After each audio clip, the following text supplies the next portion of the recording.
Hey y'all, welcome back. We have a challenge to do these beautiful braids today for my client. I mixed all the hair up before. In hindsight, this is very blonde forward. I could have added more of the 30, but you know what? It turned out beautifully. So I'm prepping the hair, and I'm prepping the hair with this Cream of Nature, but I prefer carrot hair. Both of these products are non-comedogenic, meaning they don't just sit on top of your hair. They actually penetrate the hair shaft and do things. So I highly recommend these two. And they don't cost like a ton of money. So I am prepping her hair, very important. With each client, I spend between 10 and 30 minutes prepping their hair. The prep is so important to the actual hairstyle. I do my sectioning, I do my moisturizing, I do all of that before I start. Most of my clients, they have their hair already stretched. Like she did, I just go in and do a quick detangle, and I think her prep time took about 15 minutes. So we've already started. I started in front this time. I like to change it up. And this section took maybe like 2 hours, I think. Because we're braiding it really, really, really long. So I'm going to show y'all like basically how I'm doing it. So I'm putting 7 rows on each side. And she asked specifically that she didn't want them thinner. She wanted her braids to be on the thicker side, but she still wanted medium braids. So what I did was I kept the parts similar to what I would normally do, but I added more hair. Adding a little bit more hair will give her more fullness, and without it being too heavy. We don't have to add so much hair. And of course, as you saw, I'm using the braid gel, best product ever. I couldn't get the extra long hair in time for this hairstyle, so all I did was just add and feed into the end of the braids, and it worked perfectly, and it did exactly what I needed it to do anyway. So yes, we are braiding these long, honey. She wants long braids. And of course, again, I taper the ends of each braid just so if she wanted to pull it up, it's a lot easier. She'll still get fullness, but it won't be so heavy.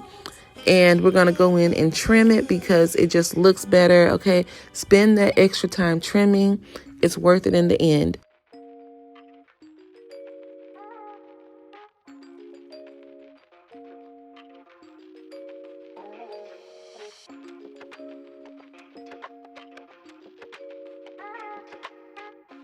I start in the middle. I don't know why I do it like this. I had one person, they actually messaged me and they said, you know, I like your method of parting, but I like the brick layer better. And my thing is, the brick layer is so that you hide the parts, like so that they're not so spacey. You don't have to do that when your braids are small enough because they're going to fill in themselves.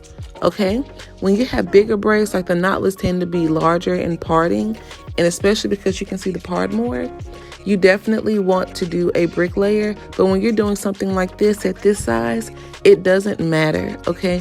Brick layer is just for giving the braids more of a full effect. I don't need that because the braids, as you can see, are full anyway, and they're stacked on top of each other. I moved them millimeters a little bit, the parting, so that they're not like right straight down the middle. But as you can see, it's full, and like I said, it really doesn't matter.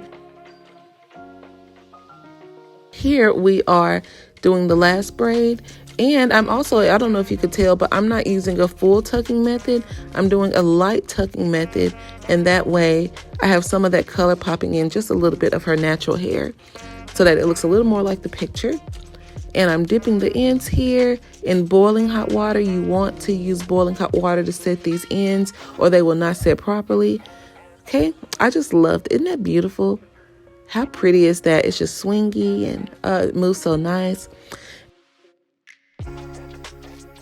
And of course, I'm going in with the lotion, the setting lotion by Cream of Nature, which I love Cream of Nature. And I'm going in with my yellow bird. It is hot. You definitely want to be moving this thing around. You don't want to have this isolated to one spot.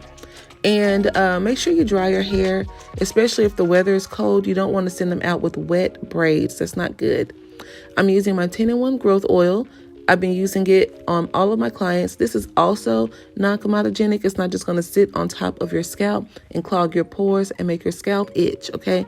It's going in, it's penetrating, and is providing relief. So this is what she asked for, remember? And this is what she got. I think we got pretty close. It looks so good. Really, really pretty.